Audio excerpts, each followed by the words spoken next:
السلام علیکم، آپ دیکھ رہے ہیں Urdu news. Chairman selection committee Muhammad Wasim نے لاہور میں پریس کانفرنس کرتے ہوئے کہا، قومی کرکٹ ٹیم کے 15 کھلاڑیوں پر مشتمل اسکواڈ میں بابر اعظم کو کپتان جبکہ شاداب خان کو نائب کپتان رکھا گیا ہے۔ اسکواڈ میں آصف علی، حیدر علی، حارث روف، افتخار احمد، خوشدل شاہ، محمد رضوان وکٹ کیپر، محمد حسنین، محمد نواز، محمد وسیم جونیئر، نسیم شاہ، شاہین شاہ آفریدی، شان مسعود اور عثمان قادر شامل ہیں۔ کھلاڑی فخر زمان، محمد حارث وکٹ کیپر اور شاہنواز دھانی ٹریول ریزرو کی حیثیت سے سفر کریں گے۔ یہ ایونٹ اکتوبر 16 سے نومبر 13 تک آسٹریلیا میں کھیلا جائے گا۔ سلیکٹرز نے فخر زمان اور شاہین شاہ آفریدی کے سوا ٹی20 ورلڈ کپ کے لیے اعلان کردہ تمام کھلاڑیوں کو انگلینڈ کے خلاف سیریز میں شامل کیا ہے۔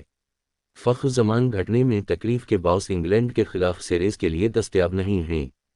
آل راؤنڈر عامر جمال اور اسپنر ابرار احمد کو بھی انگلینڈ کے خلاف 7 ٹی20 انٹرنیشنل میچز کے لیے اسکواڈ میں رکھا گیا ہے۔ محمد وسیم نے بتایا کہ ورلڈ کپ میں پاکستان اپنا پہلا میچ بھارت کے خلاف اکتوبر 23 کو کھیلے گا۔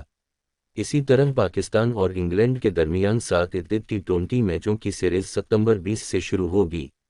نیشنل اسٹیڈیم کراچی ابتدائی 4 میچوں کی میزبانی کرے گا۔ قذافی اسٹیڈیم لاہور میں 28 ستمبر 30 اور 2 اکتوبر کو میچ ہوں گے۔ انہوں نے بتایا کہ کراچی اور لاہور کے تمام میچوں کا آغاز شام صبح کے 7:30 بجے ہوگا۔ ہمیں اس ٹیم نے مجموعی طور پر بہت خوشیاں دی ہیں۔